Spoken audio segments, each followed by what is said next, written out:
ทำมาจากอะไรบ้างเนี่ยสะดืออ่างหน้าสะดืออ่างชกแกนในชกแล้วก็หัวฉีดปั๊มลากสายปั๊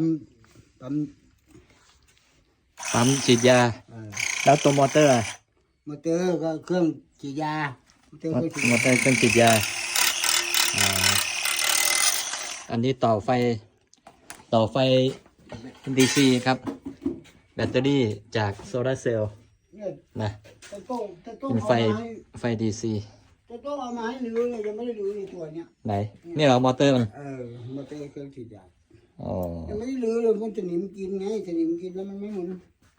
นี่ฮะมอเตอร์เครื่องฉีดยาก็เอามาดัดแปลงทำเป็นสวรรค์